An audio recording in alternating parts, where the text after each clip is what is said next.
미국이 그 일하는 걸 보면은 정말 톱니바퀴 같은 생각이 어떤 데는 듭니다. 금년 1월 1일 날 미국 백악관에 금년은 자유를 위한 투쟁의 한 해가 될 것입니다. 해놓고 1월 3일 날 마두로 잡아간 다음에 트럼프 대통령이 나는 3천만 명을 자유롭게 했습니다라고 얘기를 하더라고요. 그리고 그 며칠 있다가 큐바도 자유를 찾아야 됩니다. 지금 큐바는 거의 이제 뭐 그 정권 붕괴 직전에 와 있습니다. 그리고 이란에도 자유를 찾아다 주었습니다라는 식으로 하는데 이란 다음이 누가 보더라도 북한으로 봅니다. 지금 북한 문제를 지금 건드리는데 바로 그 미국으로 돌아가자마자 트럼프 대통령이 미국 시간으로 5월 17일 날 백악관에 지금 중국 가서 이런 것을 이뤘다 하는데 거기서 세계를 안전하게 만들었습니다라는 항목이 맨 앞에 나오고 그 항목 중에서 세 번째 칸이 시진핑 주석하고 자기는 북한의 핵은 디뉴클리어라이즈 그러니까 북한이 핵을 폐기해야 된다는데 공통된 생각을 확인했습니다라고 이렇게 썼습니다. 이제 북한 문제를 이제 미국이 본격적으로 제시하겠다라는 그런 얘기입니다. 그리고 중국은 암묵적으로 동의한 겁니다. 혹은 이제 미국이 중국한테 당신네들은 전쟁을 하지 않은 채로도 북한 핵을 폐기할 능력이 있지 않으니까 당신이 하기를 바란다라고 얘기한 겁니다. 그리고 아마도 트럼프의 스타일상 당신네가 이렇게 적극적으로 안 도우면은 내 식으로 해야 될지도 모릅니다라고 얘기했을 겁니다. 자기 식으로 하는 건 이란식이죠. 가서 깨버리는 거. 근데 그 바로 옆에서 전쟁 나는 게 중국한테 뭐가 좋겠습니까? 그래서 중국 시 주석하고 자신은 북한의 핵은 비핵화돼야 한다는 사실에 대해서 동의하였습니다. 합의하였습니다라고 이렇게 돼 있습니다. 문장이. 그래서 이제 북한 문제가 이제 곧 대두될 것이다라고 이제 보면 될 것 같습니다. 한때는 또 이 뭐 미국이 북한의 핵을 용인해주고 뭐 관리한다 그런 얘기가 나왔는데 사실 이번에 그 비핵화 목표 재확인 관점에서 본다면은 그게 아니라 확실히 좀 비핵화를 위해서 미국이 움직이겠다 그런 신호로 봐도 되겠네요. 그 뭐 물론 그거고 이란은 핵을 죽어도 가지면 안 된다는데 미국 사람들이 북한 핵이 있으면 그것이 이란이 안 만들어도 이란 핵이 될 수 있다라고 보는 겁니다. 그래서 북한 핵은 테러리즘하고도 연결되어 있는 개념입니다. 그러니까 이제 부시 대통령이 북한을 악의 축이라고 그러고 북한 핵은 절대로 안 된다는 거가 북한이 미국을 쏘까봐 안 된다는 게 아니라 북한이 핵폭탄을 테러리스트한테 팔 수 있는 나라이기 때문에 안 된다라는 그래서 이란이 핵을 안 가지고 있어도 북한이 핵을 가지고 있는 건 이란하고 연계된다라는 의미에서 안 되는 겁니다. 이란의 미사일이 북한의 미사일과 똑같다면서요? 그러니까 이란의 그 샤합이라는 게 북한의 노동입니다. 그러니까 노동 미사일 이름만 바꾼 거죠. 노동 미사일도 미국 사람이 그 이름을 진 건데 그 노동이라는 게 레이버라는 뜻이 아닙니다. 동네 그 미사일이 발견된 동네 이름이 노동입니다. 그 대포동은 대포동에서 발견됐기 때문에 대포동이고. 네네. 그러니까 이 말씀을 드리는 것은 그 북한의 손바닥을 미국이 다 보고 있다라는 그런 얘기입니다. 그러니까 북한 미사일 이름조차도 미국이 지은 노동, 대포동 이런 거. 그러니까 지금 북한이 이제 맨 처음에 그냥 대포동이라고 쓰다가 이름을 다 바꿨죠. 뭐 화성 뭐 이렇게 이런 식으로. 네네. 그런데 처음에 그 미사일이 발견될 때는 미국 정찰기들이 북한의 노동이라는 마을에서 발견된 미사일 노동 미사일, 대포동이라는 마을에서 발견된 미사일을 대포동 미사일 이렇게 붙인 겁니다. 또 최근 김정은이나 북한 지도부가 제거될 경우 자동 핵 보복에 나선다는 내용이 북한 헌법에 담겼다는 주장이 나오고 있습니다. 맞습니다. 북한이 지도부 제거 가능성이 극도로 민감해졌다라고 볼 수 있을까요? 그러니까 이제 마두로 이후에 잘 보이지도 않습니다. 그리고 미중 정상회담을 북한은 방송을 안 했습니다. 그러니까 지금 뭐 그냥 그 자기 일인의 그 목숨이 제일 중요한 것이죠. 근데 이번에 북한 헌법에 핵을 사용하는 권리를 오로지 김정은이 가진다라는 식으로 그 문장이 들어가 있습니다. 헌법에. 이게 사실은 치명타입니다. 그러니까 핵을 포기하지도 않을 뿐만 아니라 자기가 핵을 쓰는 모든 권한을 갖겠다라는 그런 것을 헌법에 집어넣었다. 이거는 중국도 안 되고 미국도 안 되는 거죠. 그 헌법을 미국이나 중국이 읽어보고 이건 강제로 비핵화 시켜야 되겠구나라는 생각을 더 할 수밖에 없었던 그런 뭐 근거도 될 수 있다고 저는 봅니다. 저도 그 북한 헌법을 읽어보면서 자기가 죽으면은 핵으로 보복한다라는 그런 얘기를 다 하고 말이지. 그 북한 핵은 이 무슨 의미에서 다른 나라 핵하고 다르냐면은 다른 나라 핵은 전부 다 좀 억제적인 성격이 있습니다. 너가 나를 죽이면은 나도 너를 죽일 수 있어. 그러니까 이제 그 디터. 근데 북한 거는 보면 되게 그 좀 공격적인 측면이 많습니다. 그러니까 남한을 싸우지 않고 정복하기 위한 그것이 이제 북한 핵 전략이죠. 그 김정일이가 살아있을 때 그 얘기를 했습니다. 하루 빨리 미국에 도달하는 핵폭탄을 만들어야 된다. 그래야지 남한을 주도적으로 점령할 수 있다. 그러니까 이제 미국을 때릴 수 있는 핵폭탄을 북한이 가지고 있으면 미국이 남한에 개입하지 못한다. 그러니까 미국까지 가는 걸 만들어야 한국을 주도적으로 통일할 수 있다라고 얘기를 한 겁니다. 근데 그거는 핵 전략으로 상당히 맞는 이론이에요. 그러니까 미국이 한국을 도와줄 가능성이 0이 되는 날 북한은 남한을 때리지 않고 너 어떡할래? 항복할래? 죽을래? 그럴 겁니다. 핵 있는 상대방하고 핵 없는 나라 싸울 때 핵 없는 나라는 두 가지 옵션입니다. 싸우다 죽는다. 미리 항복한다. 그러니까 미국이 개입하지 않으면은 북한이 핵을 가지고 있을 때 우리한테 그걸 요구할 수 있는 거죠. 근데 어떻게 본다면은 이렇게 너무나 공격적으로 핵 조약을 가져가다 보니까 미국이라든지 그런 입장에서는 하루빨리 북한의 비핵화를 만들 수밖에 없는 또 그런 반작용이 있는 거네요. 이란은 아예 만들기 전에 이걸 해결하는 거고 북한은 이미 한두 발 만들었다는데 그거 뺏는 거죠. 그게 CVID라는 개념이 그겁니다. completely, 그러니까 완벽하게 verifiable V 가서 증명할 수 있고 그 I, irreversible 되돌이킬 수 없고 D, dismantlement 해체. 그러니까 완벽하게 검증 가능하게 되돌이킬 수 없는 해체. 그거가 미국 그 트럼프 일기 행정부 때 북한 핵에 대해서 CVID를 하겠다라고 나옵니다. 이번에는 뭐 보고서가 아주 짧다 보니까 북한에 대해서는 전번에 했던 거에 준한다라는 식으로 나온 거예요. 그러니까 뭐 이번에 언급 없다라고 이상하다라고 얘기하는 사람도 있는데 그건 아니고 미국의 목표는 북한 핵을 CVID 하는 겁니다. 그리고 이번에 그 문장을 보면은 그 백악관에서 한 거 보면은 그 보통 코리아 페닌슐러의 비핵화인데 노스 코리아의 비핵화로 돼 있습니다. 북한의 비핵화. 북한의 정체성과 관련된 이제 중요한 변화라고 보고 있는데 지금까지 북한이 주장해 온 건 좀 황당하게 우리에겐 들렸지만 한반도에서 유일한 합법 국가는 자기들이라고 주장했어요. 그래서 북한이 그렇게 공산화 혁명을 하면서 계속해서 이 3대 독재를 이어가고 있는 이유와 명분을 어디에 뒀냐면 북한 주민들에게 세습시킬 때 저 남한에 있는 우리 민족을 해방시키는 데에 혁명의 명분이 있다라고 세습을 해왔거든요. 그래서 우리 어렸을 때 교육받았던 게 뭐냐면 북한이 주민들을 어떻게 세뇌시키냐면 남한 사람들은 거지가 많고 미국의 어떤 군사적인 압박 속에 있기 때문에 북한의 어떤 이 주체 사상에 물든 이 혁명군이 남한에 있는 인민들을 해방시켜야 된다. 맞아요. 조국 통일 해방 이걸 북한의 최대 명분으로 삼았는데 김정은은 그 명분을 버린 거예요. 어떻게 보면 북한 체제 아이덴티티 자체를 버려버린 거죠. 굉장한 지금 자기 모순이에요. 그래서 실제 평양에 있는 평양 시민들 혹은 이 접경 지역에 있는 북한 주민들을 이제 저처럼 북한을 오래 취재해온 기자들은 그 간헐적으로 통화를 하거든요. 지금 북한 안에 있는 사람들을 통화를 합니다. 직간접적으로. 네. 네, 그 방법은 자세히 말씀드릴 수는 없고. 그렇죠. 네.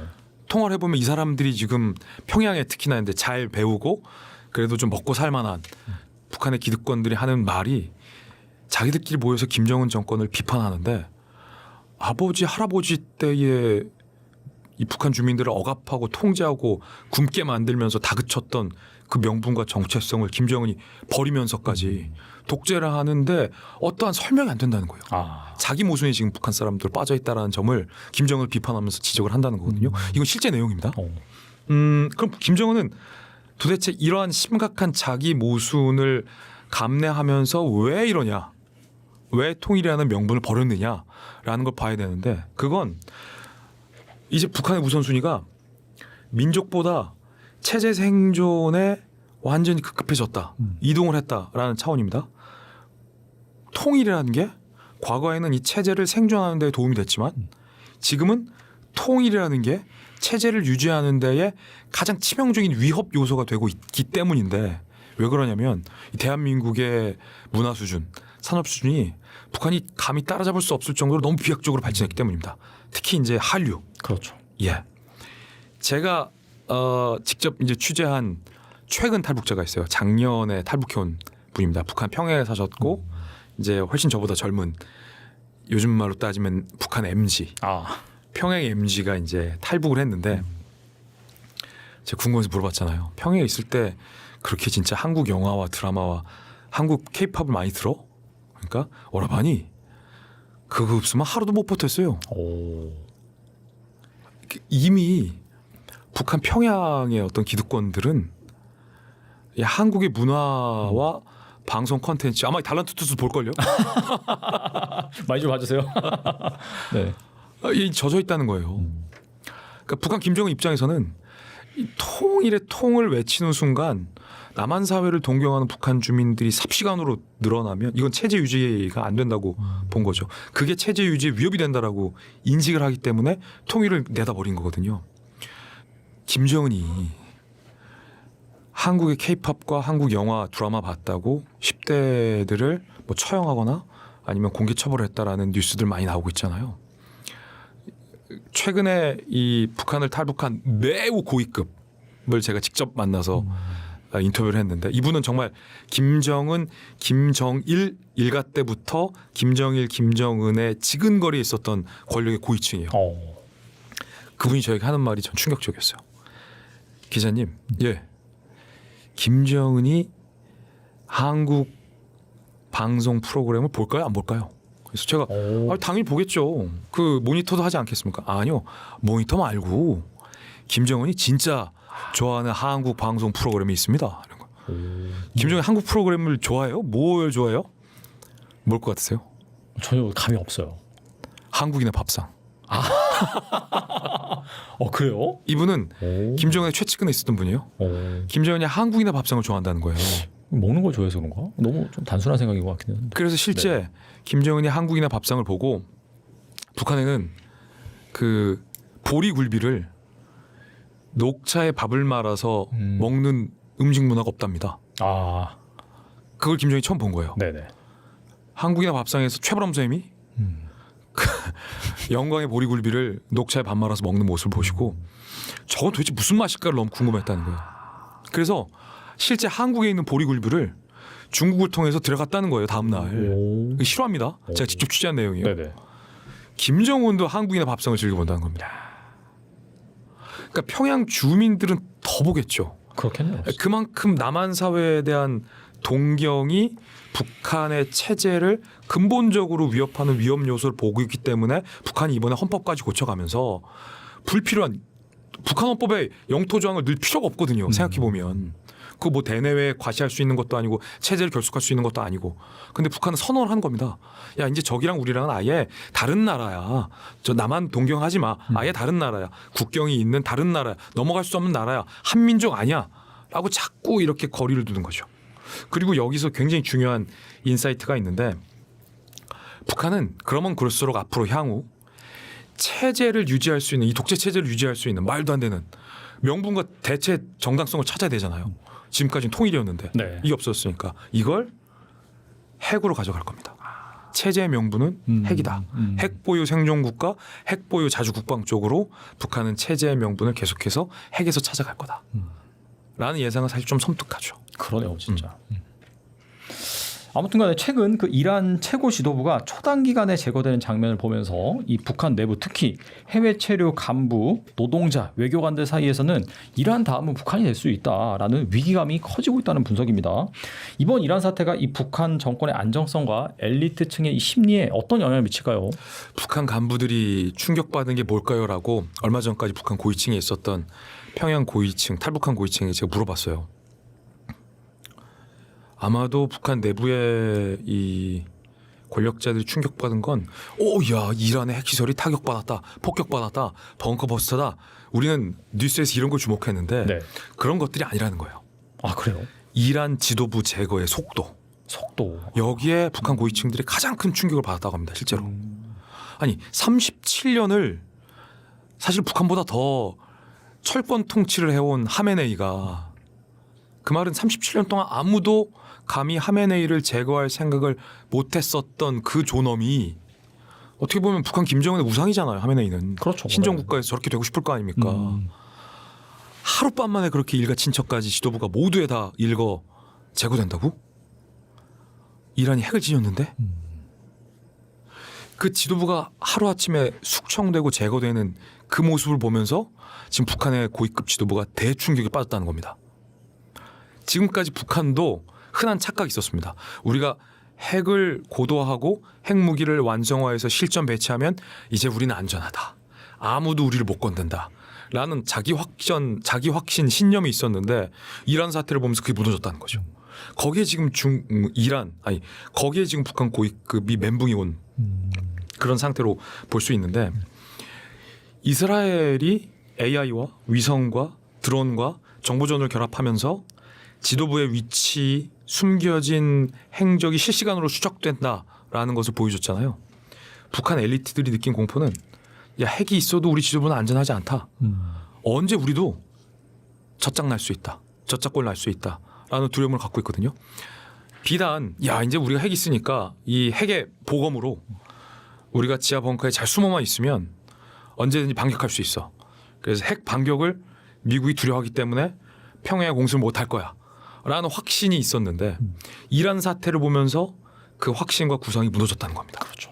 그러면 이 고위층들의 불안감은 어디에서부터 흔들리기 시작하냐면 북한 본토에 있는 사람들보다 외부에 나가 있는 고위급 외교관들 사이에서의 어떤 심리적인 동요가 현재 되게 큰 상황이라고 그래요. 야 그러면 우리가 지금 밖에 나와 있는데 언제 우리도 평양에 다시 돌아가면 제거될지 모르는 거 아니야? 언제 제거될지 모를 그 평양에 우리가 다시 들어가는 게 맞아? 인생에 한두 번 나올 수 있는데 지금 우리가 나와 있을 때 이때 사실은 우리의 생존을 위해서 우리의 목숨을 위해서 아내 자녀 중에 한 명은 데리고 나왔었잖아요. 자녀 한 명이라도 살리기 위해서 지금이라도 우리가 뛰어야 되는 거 아니야? 여기서 뛴다는 건 전향한다는 겁니다. 자유세계로. 그렇죠. 이런 동요가 지금 상당하다는 거예요. 실제로.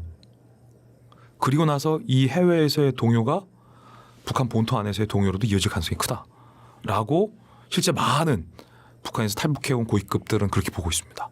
이란 전쟁을. 저도 100분 동의하고요. 사실 가장 또 이 우려하고 좀 긴장하고 또 위기감을 느낀 건 김정은 일가가 아닐까 또 생각이 되는데 맞습니다. 상당한 그 공포로 다가왔을 것 같아요. 이런 위기 의식이 앞으로 이 북한의 대미 협상 전략에는 어떤 영향을 미칠지 어떻게 보세요? 엄청난 큰 변화와 영향을 미칠 겁니다. 아예 패러다임 자체가 이제 바뀌었어요. 2018년이었죠. 북미가 회담을 하고 막 남북이 판문점에서 만나고 할 때 그때 기억하시면 몇 년 안 됐잖아요. 맞아요. 네. 북한 김정은이 뭐라고 했냐면 우리는 핵을 만들기 싫다. 우리는 비핵화할 거다. 라고 했어요. 심지어 폼페이오 국무장관이 평양으로 날아갔을 때 폼페이오 회고록을 보면 북한의 김정은과 만나서 둘이 한 얘기를 책에 써놨는데 김정은이 폼페이오에게 이런 얘기까지 했다는 거예요. 나도 딸 가진 아비다. 세상에 어느 딸 가진 아비가 자녀들의 머리맡에 이 핵무기를 이고 살게 하고 싶겠냐. 우리 진짜 비핵화하고 싶다. 협상 잘해서 제재 풀어주고 비핵화하고 정상 국가로 국가 관계 맺자라고 김정은이 얘기했다라고 폼페이오는 주장하고 있어요. 근데 아마 실제로 그렇게 했을 거예요. 왜냐하면 당시 남북 회담에 임발부했었던 우리 측 당시 정부의 고위측 관계자들이나 정보기관 수장들을 만나서 제가 얘기를 들어보면 북한은 정말 비핵화할 것처럼 했거든요. 근데 거짓말이잖아요. 북한은 절대 비핵화할 의지가 없었잖아요. 그래서 하노이 회담에서 노딜로 드러났던 이유도 트럼프 대통령이 북한 김정은과 마주 앉아서 북한이 공개하지 않았던 비밀 핵시설, 그러니까 미국의 CIA가 파악하고 있었던 그때 당시 미공개된 북한의 핵시설을 트럼프 대통령의 이름을 딱 얘기했다는 거예요. 정확한 조선말로 강선 찍었다는 거예요. 네. 근데 그것에 대해서 준비가 전혀 안 돼 있었던 김정은이 그냥 얼굴이 시뻘개져서 아무 말도 못했다는 거죠. 너네 이 핵시설 있잖아. 핵시설 있잖아. 너네 비핵화하려는 거 진정성 아니잖아. 라고 해서 자리를 박차고 일어난 게 그 유명한 2019년에 이 하노이 노딜 사태 아니겠습니까? 북한은 그때는 그래도 겉으로는 우리 비핵화할 거예요 라는 거짓말이라도 했었습니다. 그런데 이란 사태를 거치고 그때 북미 회담 노딜 이후에 이제 앞으로의 북한은 헌법에도 핵을 넣잖아요. 이 말은 우리는 이제 들통날 거짓말 안 하겠다는 거예요. 우리는 이제 죽었다 깨어나도 핵을 포기 안 한다. 핵을 포기 못 한다. 대신 다른 카드 갖고 협상하자라는 겁니다. 우리 ICBM이 있어. 그다음에 잠수함 탄도미사일이 있어. 그다음에 극초음속 크루즈 미사일이 있어. 우리 ICBM 카드는 내가 접어줄게. 내지는 여기서 더 우라늄 농축은 안 할게. 이런 다른 카드를 갖고 미국과 협상을 할 겁니다. 김정은은. 왜냐하면 지금 통일도 내다 버렸죠. 그다음에 대외 경제, 대북 경제, 대북 제재 하나도 못 풀었죠. 네. 겨우 중국과 러시아에서 돈 받아서 기신기신 체제는 유지하고 있는데 이미 아마 김주혜도 BTS 노래 들을걸요. 그렇겠네요. 진짜. 아빠 몰래. 아빠는 뭐 한국인의 밥상 보는데. 한국이나 밥상 보는데 아빠는. 김정은 아는 거예요. 핵밖에 없다는 거 아는 거예요. 그럼 앞으로의 사실은 북미 회담은 더 어려워진 난제를 풀어야 하는 과정인 거죠. 북한은 비핵화를 더 이상 하지 않겠다라는 것을 천명화하면서 다른 카드 갖고 북한의 핵 보유국으로서의 지위를 인정받으려 할 거고, 그러니까 미국 입장에서는 굉장히 어려운 딜레마인 겁니다. 한국 입장에서도 마찬가지고. 북한은 이제 더 이상 애써 거짓말을 안 하는 거예요. 우리는 핵을 포기 안 할 거야. 대신 다른 카드고 협상하자. 우리 핵 보유국을 인정해줘. ICBM은 본국으로 안 쏴드릴게. 이렇게 없는 자의 협상 이런 거죠. 대신 미국 입장에서는 핵을 인정하지 않으면서도 핵을 관리해야 하는 그 협상으로 들어가는 거니까 굉장히 난도가 더 높아진 거죠. 난이도가. 또 최근에 북한 매체를 보니까 김주의 사격 장면과 직접 탱크를 조종하는 그런 또 사진을 공개하고 있습니다. 아직 한 열 몇 살밖에 안 됐잖아요. 그렇죠. 어린 김주혜를 이렇게 군사 현장에 전면으로 내세우는 그런 북한의 의도. 아무래도 뭐 후계자 수업을 염두에 두고 있는 건지 어떻게 보세요? 주애가 이제 우리 나이로 13살, 14살입니다. 티네이저. 소녀를 갖다가 가죽 재킷을 입히고 군복 비슷한 걸 입혀서 탱크를 운전하게 하거나 기관 소총을 사격하게 하는데 전 깜짝 놀랐어요. 저도 아들도 있고 딸도 있는데 보통 아빠들이 아들을 대하는 것과 딸을 대하는 건 좀 다르잖아요. 다르죠. 네. 아들이랑은 막 레슬링도 하고 침대에 치보도 던지고 총싸움도 하고, 하지만 딸을 대하는 건 아비로서 예쁜 것만 쥐어주고 싶고 그렇죠. 네. 손에 저도 이제 장난감 보석 반지 껴주고 목걸이 해주고 머리 묶어주고 이러잖아요. 네. 근데 이 아빠는 총을 쥐어주는 거예요. 자동소총. 그 반동, 군대 다녀오시겠지만 자동소총 사격했을 때 반동 엄청 나잖아요. 엄청나죠. 네. 이거 잘 못 다루는 특히 이제 어린 여학생들 같은 경우는 이거 멍들고 다칠 수도 있거든요. 근데 계속해서 의도를 갖고 그런 행보를 보여주는 거예요. 탱크, 미사일, 군사행사, 사격훈련. 왜냐? 김주혜는 계속해서 이제 군 통수권과 관련된 이미지, 그 장소에 김주혜를 반복해서 등장시킴으로써 자, 다음 북한의 군 통수권자, 그 백두혈통의 상징, 심볼, 아이덴티티는 김주혜에게 가는 거야 라는 걸 북한 주민들에게 반복적으로 보여주는 사실은 의도적인 노출이거든요. 오늘 그 BBC에 굉장히 재밌는 기사를 제가 봤는데, 김주혜는 아무 옷이나 입는 게 아니다라는 기사예요. 뭐냐면 그 BBC 팀이 분석을 했어요. 김주혜의 의상을. 네. 쫙 공개 행보에 나온 의상들을 쫘라락 BBC 팀이 분석을 해서 뭘 입었는지를 축축축축축 이 심층 보도를 한 기사인데, 아마 달란트 투자 구독자님들도 그 검색해 보시면 굉장히 재밌을 겁니다. 검색이 안 되시면 제 꽉 TV에 들어오시면 제가 이걸 컨텐츠로 만들어놨으니까 보시면 됩니다. 네네. 여기서도 말씀드릴게요. 일반 북한 주민들이 절대 입을 수 없는 옷이 하나 있습니다. 북한에서. 뭘까요? 의외라 굉장히 황당해요. 청바지 이런 거 아니에요? 청바지도 자유의 상징 막 이런 거라서. 청바지도 북한 주민들은 못 입게 돼 있는데 그 시대에 따라서 입을 때도 있고 못 입을 때도 하거든요. 모르겠어요. 의외의 가죽 자켓. 아 그래요? 우리는 무슨 가죽 자켓에 이게 입나 싶은데 네.